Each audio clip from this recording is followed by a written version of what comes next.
I took the assignment because the housing was included and the commute was a single gate. The compound sat past the last turn of a frontage road, behind stacked stone and a steel roll gate that woke itself when a camera recognized a plate.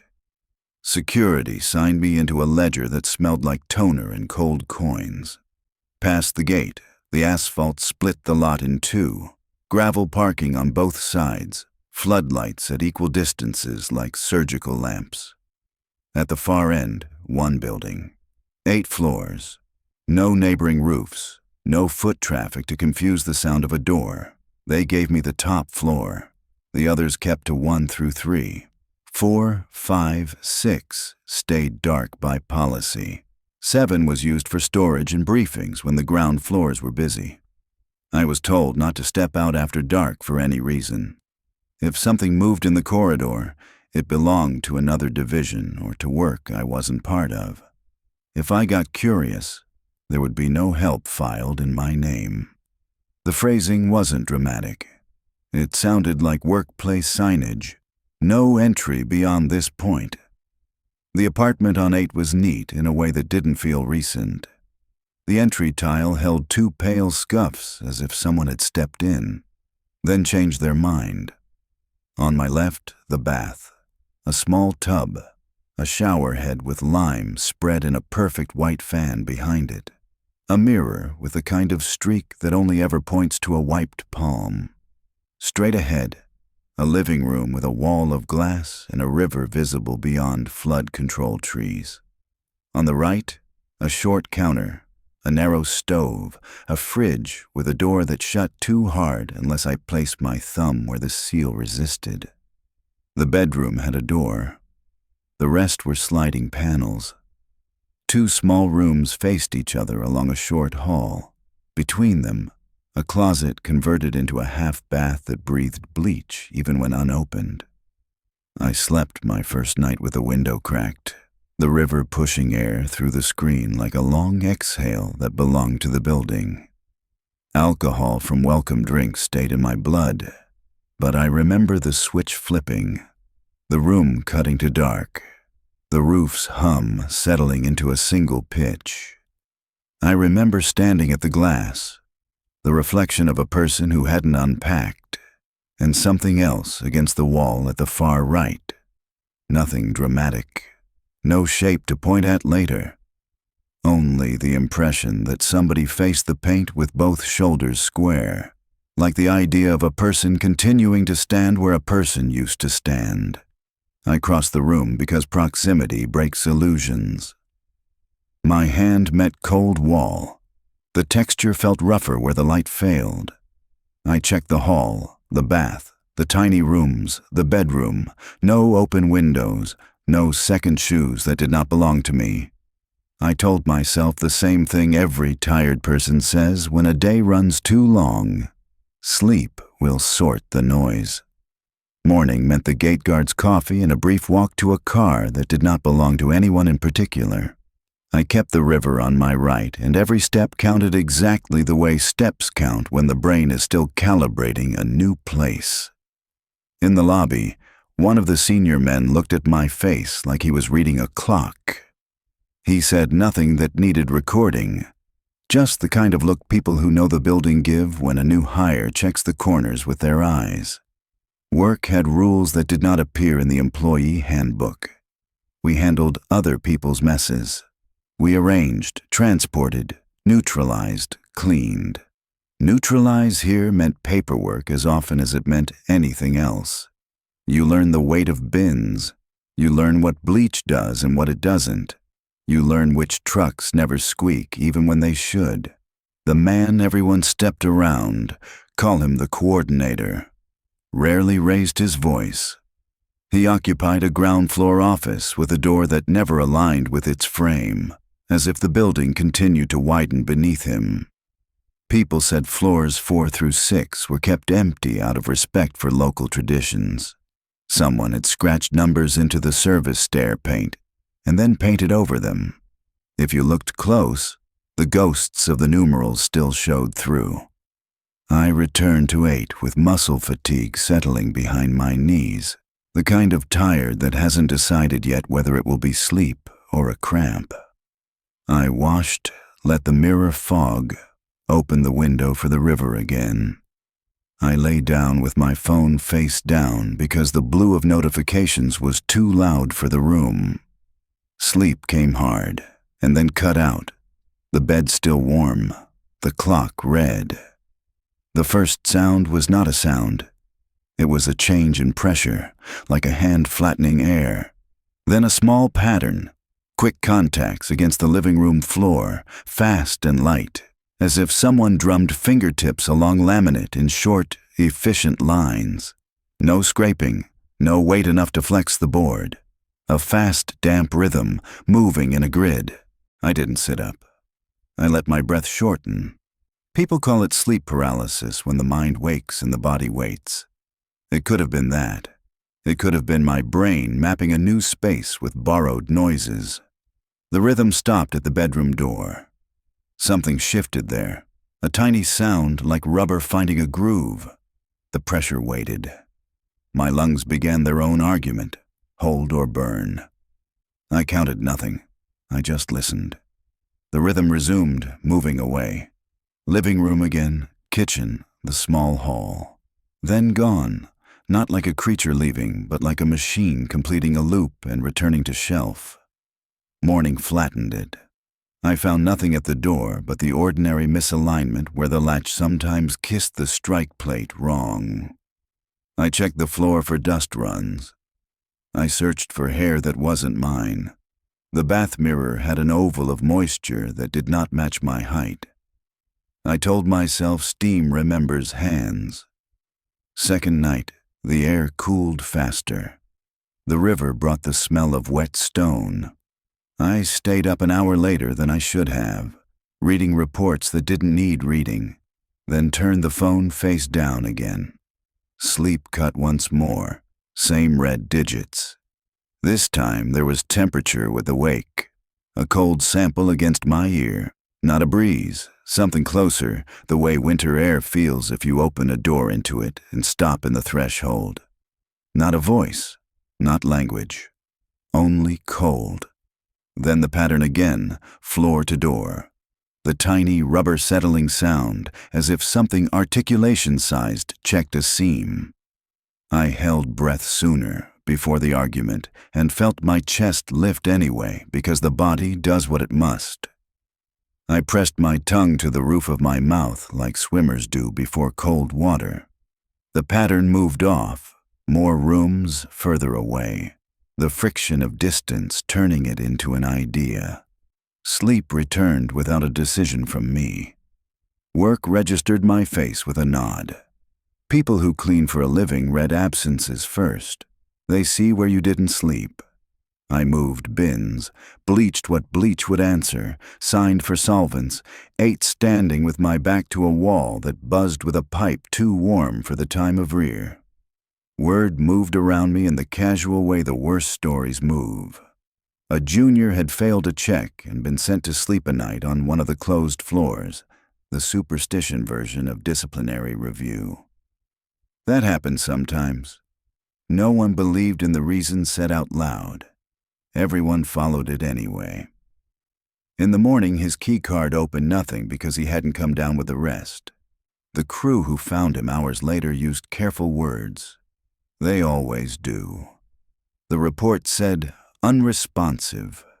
Check the box that asks whether EMS was called, and left the rest to an envelope with string.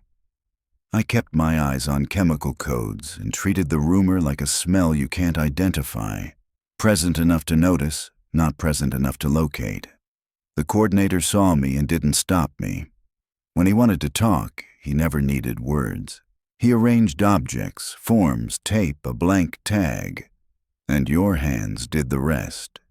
He had the posture of a man more interested in the room's corners than its middle.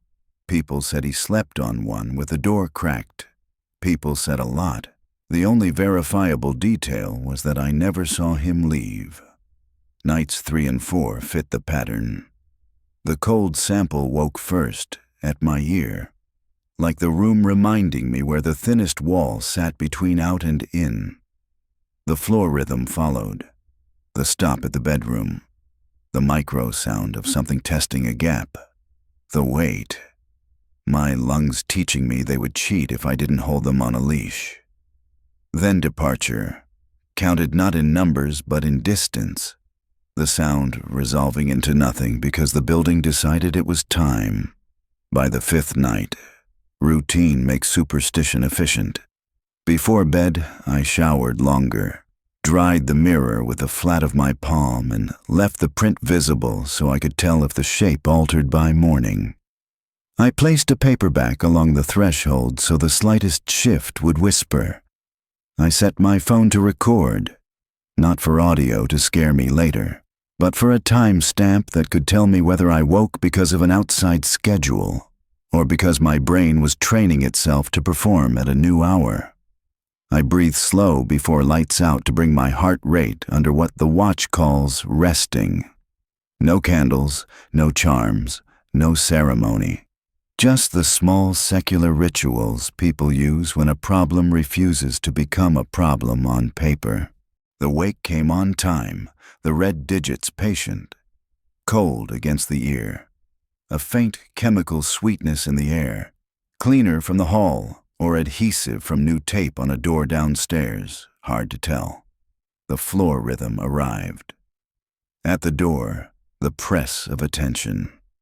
I felt the shape of the door without seeing it. I did not move my eyes. Stillness is a kind of work. The breath wanted to rise.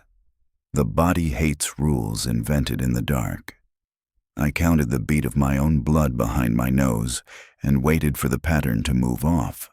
It did, slowly this time, as if the loop had expanded.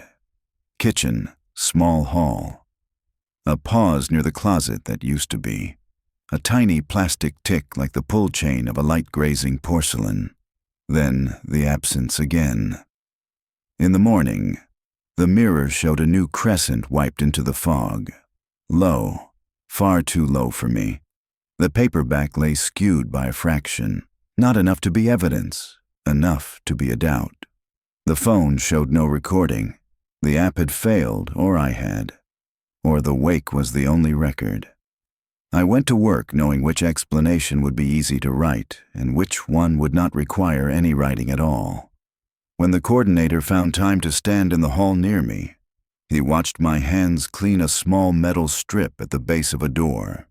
He did not correct my angle or tell me a better solvent ratio or ask how I slept. He glanced once toward the service stair, the one with paint layered over old numbers. Floors 4 through 6 remained dark out of policy, tradition, risk management, or all three. We respected it the way people respect a posted weight limit on a bridge. The number is there because someone measured something once. I went back to 8 with a roll of tape in my pocket. I told myself it was for a loose edge of weather strip. I told myself a lot of practical things because practical things continue to hold even when nothing else does. I showered, watched the fog lift, pressed my palm flat, left the print again. I placed the paperback. I added one more piece of evidence. 2 small adhesive dots on the bedroom door at chest height, aligned where a curious person's hands might test a seam. I turned out the light and let the river climb into the screen. Sleep arrived as an interruption, not a gift. The red digits waited where they always waited. The air cooled at the ear as if a refrigerator door had opened beside my head. The tiny rhythm rose from the living room with the same efficiency. At the door, nothing like breath, everything like waiting for breath. The adhesive ticked. A dry, nearly static sound, so small I might have invented it. And at that same second my chest lifted on its own, a treason I couldn't correct in time. The rhythm stuttered a fraction. The pause grew heavy, the way a presence grows heavy when it decides where to look. I kept the rise shallow. I closed my throat a little. I let the lungs take what they could without moving the shape of me in the bed. The pause pressed. Then the rhythm backed away, slow enough to admit calculation. Living room, kitchen, small hall. A stop near the closet door, as if a person without eyes might still know what doors are for by how they concentrate air. The sound receded as if measured, not frightened. Morning gave me one simple fact. Both adhesive dots bore the shallowest crescent of disturbed dust, the kind of smear you only see when the sun is at a low angle and the hand that left it never planned to be human. I peeled the dots and put them in a plain envelope without labeling it. Evidence is less about proving and more about preserving what won't be believed later. The rumor about the junior hardened by noon. People used words like procedure and policy and unfortunate. The clean, sweet word. Paper held its lines even when people did not. I nodded at forms, at bins, at tape. When I looked up, the coordinator's door hung a centimeter off true, just enough to admit a line of hall light. I slept that night with the bedroom closed and the window wide, river pushing colder air than before, the screen lifting against its clips. The red digits waited.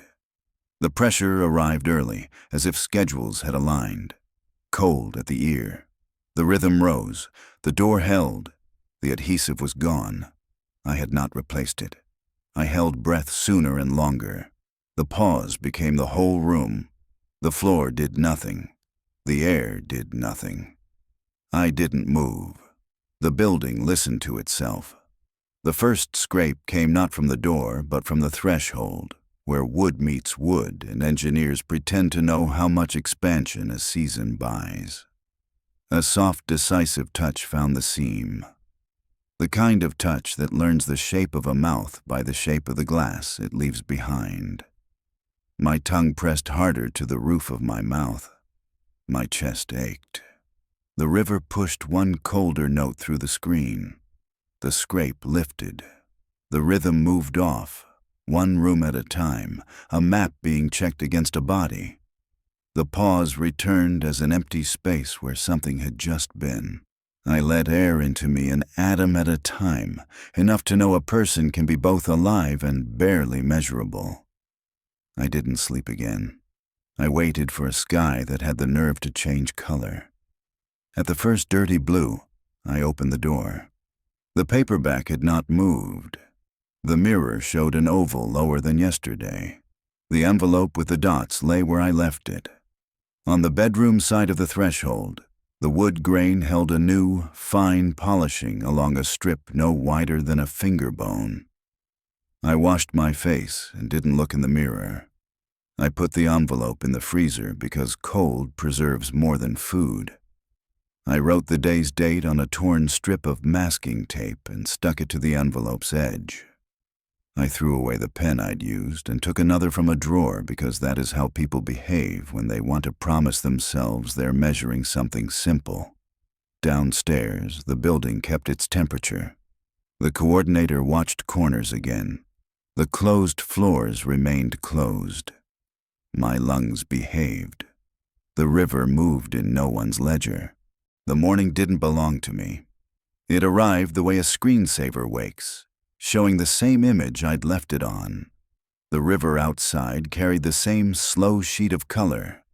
Every sound in the apartment returned to where it had stopped. Refrigerator hum, air vent tick, pipes settling after dawn. I tried to decide whether the night had happened or only rehearsed itself inside my head. The mirror still held the oval where breath had erased itself. The faint print of my palm looked older, edges drying into gray. Inside the freezer, the envelope waited between a pack of ice and an unmarked container from before I moved in. The tape had curled slightly, the ink of the date sinking into its fibers like bruised skin. I left the window open wider than before. The river smell came in stronger, metallic, something like coins rubbed together. A draft stirred a paper on the counter, but not the one under the light. Small choices become superstition without permission. I didn't touch the envelope. Downstairs, the hall looked too clean. Someone had buffed the floor overnight. No footprints, only the machine's perfect swirl. The coordinator wasn't at his desk, but his chair was turned toward the corner again. I passed the closed elevator and took the stairs because elevators remember things in their cables. Between 6 and 7, I caught a whiff of something that didn't belong to cleaning agents. Not rot, not mold. Closer to burned paper soaked and cooled. I paused long enough to hear my own heartbeat in the metal handrail. At the office, they were quieter than usual. One man signed documents without reading. Another stared at a black computer screen that was on, but showing nothing. Every object looked new and wrong at the same time, like it had been replaced in the night by something made to resemble it. By noon, the light through the blinds looked like diluted water. The day refused to move forward. When I tried to remember the last time I'd left the compound, the memory ended at the gate. I couldn't picture the road beyond it. I told myself to count something measurable. Steps to the restroom, 31. From sink to stall door, 4. Seconds until the light sensor caught me, 6. The hum above the ceiling was steady. But when I washed my hands, the water pressure pulsed 3 times. Pause, 3 again, like a code. No one else came in. I waited until the motion light clicked off and the silence sounded layered, not single. Then I left. The corridor leading back to my desk had cooled. I could feel air moving from the service stair instead of the vent. Someone had opened a door there and not closed it all the way. I checked instinctively, saw the wedge of darkness between frame and seal, and told myself it was maintenance. The smell was the same one from between floors. Burned paper, wet. Back at my desk, the coordinator had returned. His hand rested on a file he didn't open. He asked if I'd finished inventory on the disposal forms. His tone was the same tone people use for weather. I nodded. He said there'd be a brief power test after midnight, nothing to worry about. Stay in your unit, he added, in case systems reset. Power test, systems reset, terms meant to normalize darkness. That night, the air in my apartment had a charge to it, like static after lightning somewhere far away. I kept the window half open, the river slower now, surface trembling like a voice through glass. The refrigerator light flickered twice when I opened the door for water. Inside, frost had formed along the freezer's gasket, fine as ash. The envelope lay beneath it, tape edge lifting. I left the kitchen light off. In the living room, the ceiling cast its own faint reflection into the window, a ghost made of architecture. I turned once to check the hallway. The air there was heavier, though nothing moved. The lights cut at 12:03, not the clean snap of a switch, more like power exhaled through the walls and left absence behind. Emergency batteries took their time. I heard relays trip in other apartments, dull clicks that repeated irregularly. Then the hum started. It came not from machinery, but from beneath the door, a vibration so low it traveled through the ribs instead of the ears.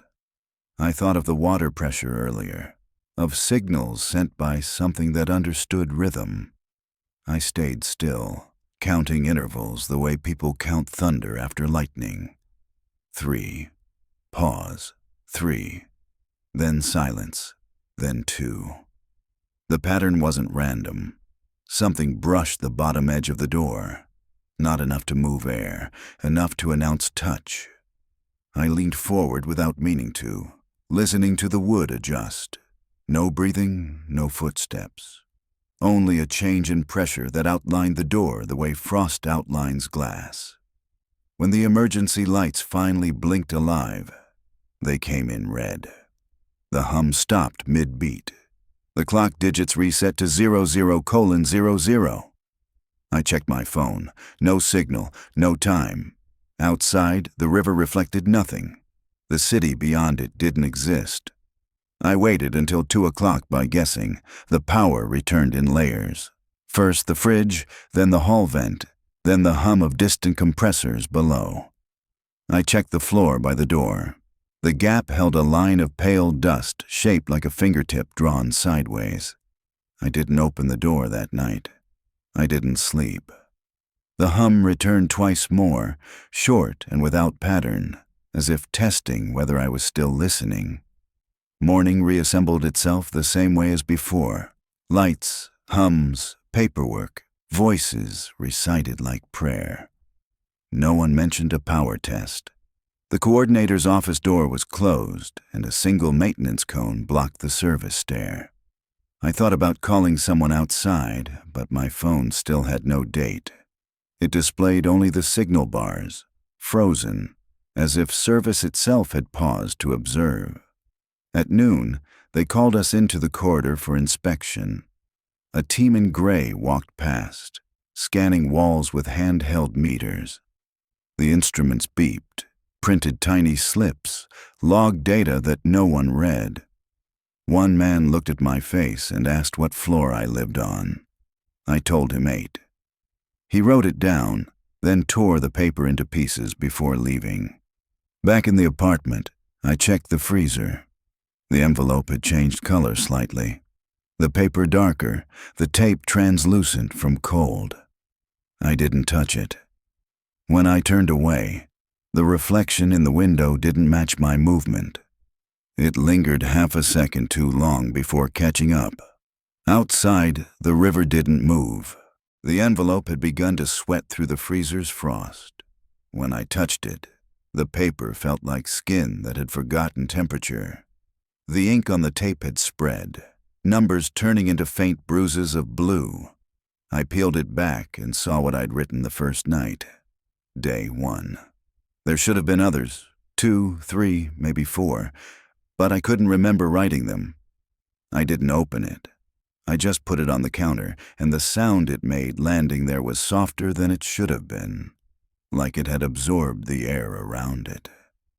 Outside, the river was the same, but its surface carried no reflection now. It looked like depth pretending to be distance.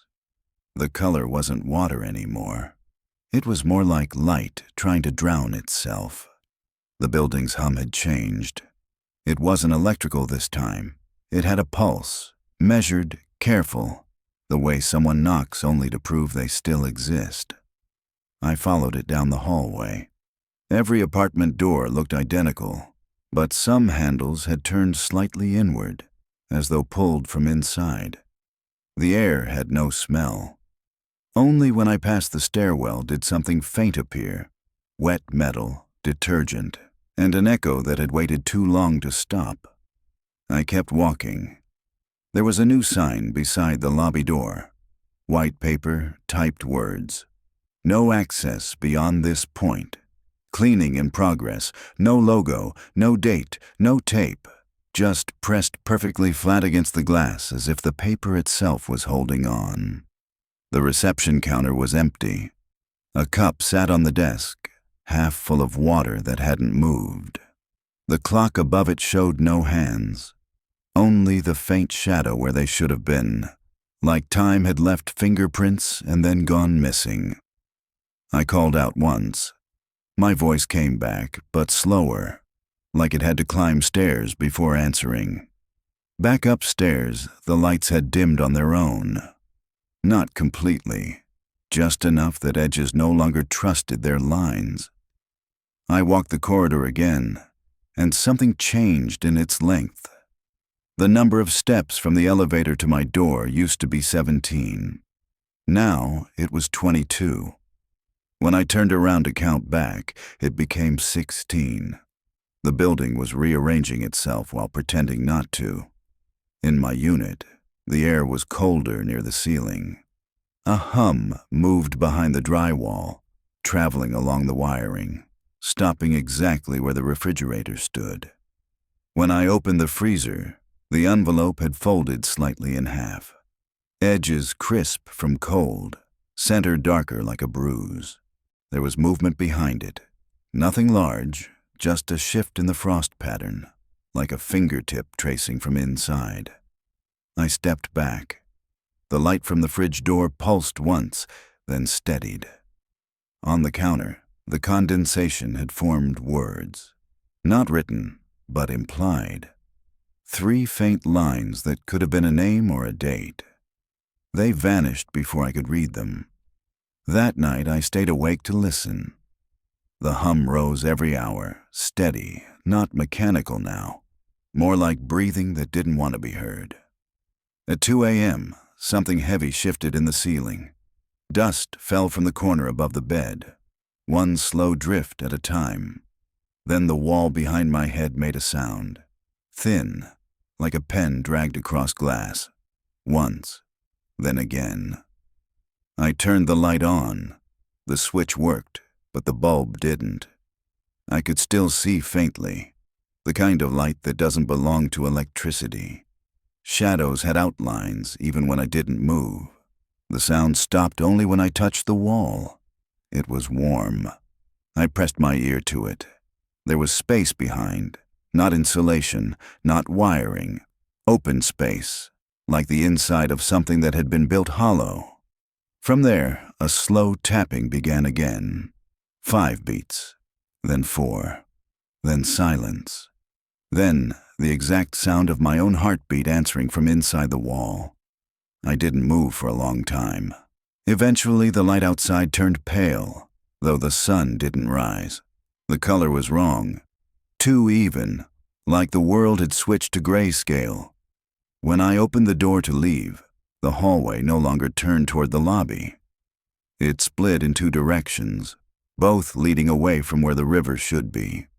I chose one. Halfway down, I passed a door labeled Room 8, though I lived on the 7th floor.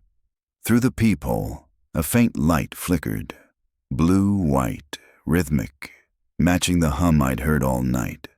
I knocked once. The sound didn't come back. Then the door across the hall opened by itself, only a few inches, just enough for air to move.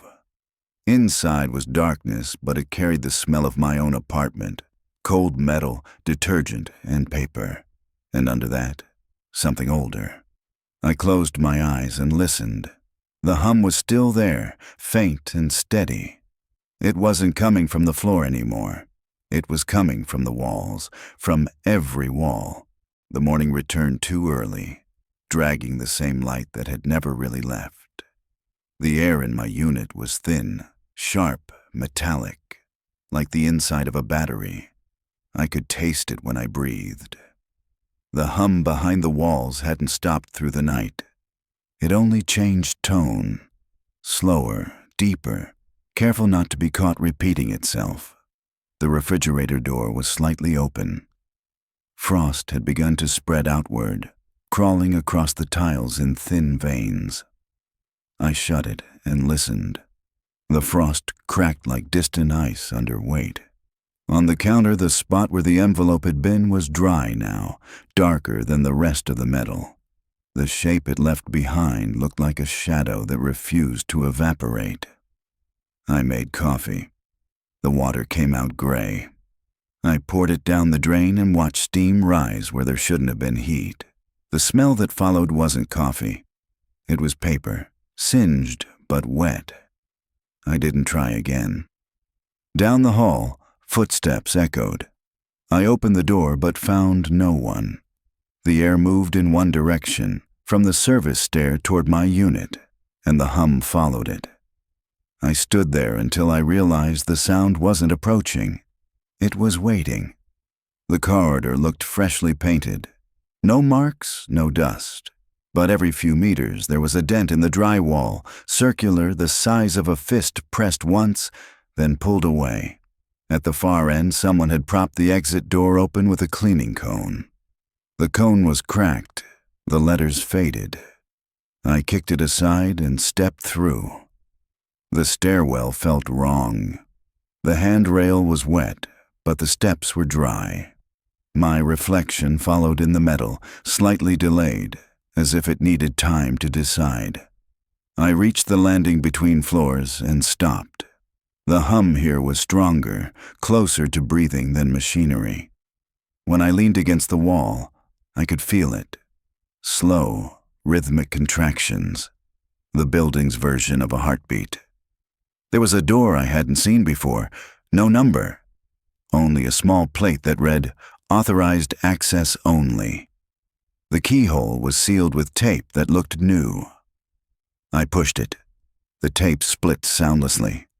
Inside was a maintenance space. A long corridor of pipes, wires, panels half open, air damp with refrigerant. A single fluorescent tube flickered overhead. On the floor lay a roll of masking tape, the same kind I'd used on the envelope. The end had been torn roughly, like it had been pulled away mid-use. I bent to pick it up. It was cold, almost too cold to hold. A sound came from behind one of the panels, a scrape, then a hollow knock. I froze. The light flickered again, slower this time, and every blink made the walls seem to bend closer. I stepped back, one hand on the rail. The knock repeated, 5 beats, pause, 4. The same sequence the recorder had played in my head the night before. I followed it deeper into the corridor. Pipes ran along the ceiling, dripping water that smelled faintly of bleach. Each drop left a stain on the concrete, circles overlapping like rings in old wood. The hum thickened, and the air temperature dropped. I could see my breath, even though there was no cold outside. At the end of the corridor, a hatch was open.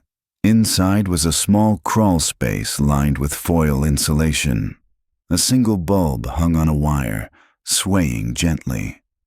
Beneath it, something glimmered. The envelope.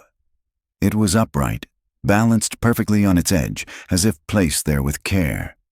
The masking tape still clung to it, but the ink had changed color, darker, as though rewritten by moisture. I reached for it. My fingers brushed the paper, and a low vibration passed through it, like current. The bulb above flickered in response. When I pulled the envelope free, the foil behind it collapsed inward with a hollow sigh. The air rushed out, carrying the smell of coal dust and burnt copper. The hum stopped. Then I heard whispering. Not words, not breath. More like insulation moving, as if sound had been trapped inside it for too long. I turned toward the hatch. The opening was smaller now. The metal edges pressed inward, slow, deliberate. I dropped the envelope and forced my way out. The corridor was darker than before. The light at the entrance was gone. Only the emergency bulb glowed faint red, washing everything in the color of dried blood. I walked faster, hand trailing the wall to stay oriented. The surface trembled under my palm, pulsing in shallow waves, breathing again. Halfway out, the hum returned, deeper than before. It didn't come from behind me anymore. It came from above, from inside the ceiling, traveling through the beams. The sound grew heavy, pushing the air into my lungs. I tried to run, but the floor dragged, sticky with moisture that hadn't been there seconds ago. By the time I reached my floor, the lights in the hallway had shifted to a dull amber. My door stood open, though I remembered locking it. Inside, the apartment was rearranged. The furniture closer to the center, the walls bare. The refrigerator was running, louder than any machine should. Frost had spread across its surface, branching out like veins toward the ceiling. I opened it. The shelves were empty. At the back, where the envelope had been, was a small rectangle of frost with an imprint pressed into it. A hand, palm down, fingers splayed wide. The outline wasn't mine. A drip echoed from the sink. I turned. Water was leaking from the faucet, though I hadn't turned it on. Each drop landed perfectly in rhythm with the hum still coming from inside the walls. I went to unplug the refrigerator. When I touched the outlet, the hum stopped. The silence was immediate, total. I looked up. Every light in the apartment dimmed at once. The frost on the walls began to melt, running down in slow, translucent lines. Then, from behind the drywall, a new sound started.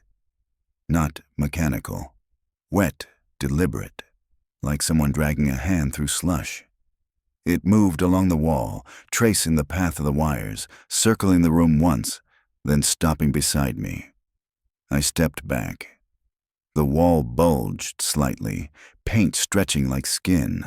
A single breath came through, hot and steady, as if something on the other side had finally found where I stood. I didn't move. The wall exhaled once, and every light went out. The air never warmed again. Even when sunlight touched the window, it stayed pale, cold, without direction. My breath no longer fogged the glass, but the marks from the night before, thin trails of melted frost, had dried into stains that wouldn't wipe away. They formed an outline across the wall, faint and branching, the way roots look when you lift them from wet soil. I didn't leave the apartment for 3 days. Not because of fear. There was nowhere to go that wasn't part of the same structure. The stairwell returned to silence, the hum gone. But the quiet was heavier. It settled in the furniture, in the fabric, inside my mouth when I tried to speak. The refrigerator had stopped running. The frost on its surface had turned to moisture, which ran down the door in slow, even lines, collecting near the floor.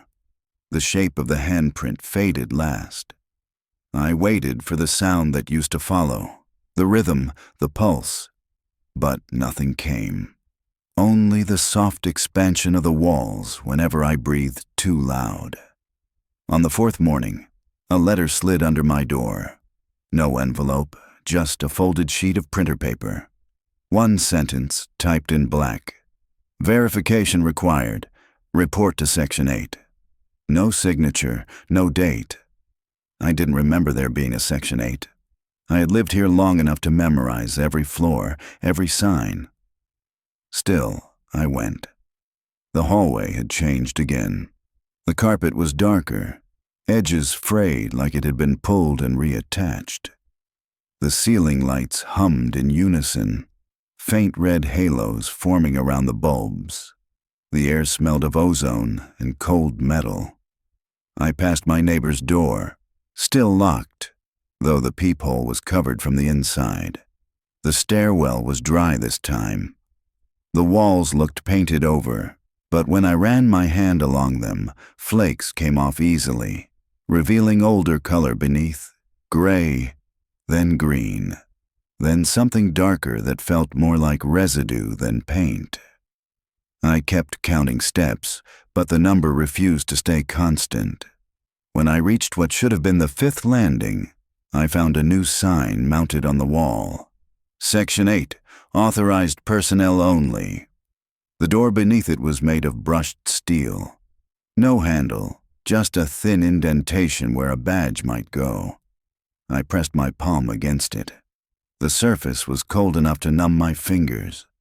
The door opened without sound. Inside was a corridor longer than any floor could allow. Fluorescent lights stretched overhead, evenly spaced, flickering in a slow rhythm. 3 seconds bright, 1 second dim. The hum had returned here, softer but constant, pulsing through the air like a heartbeat transmitted by the walls themselves. Halfway down, I passed a room with a glass window. Behind it stood a row of desks, all identical, each with a small recorder and a stack of blank forms. The lights inside flickered out of sync with the corridor, slower, like the people who once worked there had left in mid-motion. On one desk, a computer monitor still glowed blue. Its screen displayed a paused video. The hallway I had just walked through seen from above. I turned toward the next room. It was darker, filled with filing cabinets. Most were empty, drawers half open, labels missing. One stood out. Its label read, "Resident Log." I pulled the drawer. Inside were folders marked with numbers instead of names. I found one that matched my unit. When I opened it, there was a single photograph inside. My apartment, from the angle of the ceiling corner. The timestamp in the corner read 11:47 p.m. The date field was blank. I closed the folder. A sound echoed from behind the cabinet, paper shifting, metal clicking. The lights dimmed again. I stepped back and saw movement reflected in the cabinet's surface. Not behind me. Inside the reflection. A shape, standing still, facing the same direction I was. I turned. Nothing. The air pressure changed. The hum grew louder, not from the walls this time, but from the floor, rising through the concrete in short bursts. It felt like the building was inhaling. Each pulse lifted dust from the ground, making it shimmer in the light. I walked toward the exit, but the corridor had stretched again. The door at the end was further away, the perspective wrong. Each step pulled it closer and farther at the same time. My shadow began to split, faint duplicates appearing on either side. When I stopped, they didn't. The hum peaked once, sharp enough to make the lights flicker out completely. For a moment, there was only darkness and the sound of breathing. Many, overlapping. None of them mine. Then one light returned above the door. The door was open. Beyond it lay a stairwell leading downward, though I had entered from the lowest floor. The air that rose from it was colder than before, mixed with the smell of concrete dust and something electrical. I started down. The stairs turned endlessly. The walls were wet, condensation dripping in thin streams. I stopped counting. The hum was gone now, replaced by a different sound, whispers, close and uneven, like static that had learned to imitate speech. Every few seconds it formed shapes of language, but never meaning. At the bottom, a room waited. Square, featureless, no doors, no windows. In the center, a chair facing the far wall. On the floor beside it, an envelope. The same kind I had kept frozen. The tape was gone. The paper had darkened completely, edges brittle. I sat down. The chair adjusted slightly under my weight, like it had expected me. The walls began to move. Barely, but enough to show they were breathing again. I didn't open the envelope. I didn't need to. I already knew what was inside. The hum returned. Deeper, slower, endless. The building exhaled once, and then everything listened.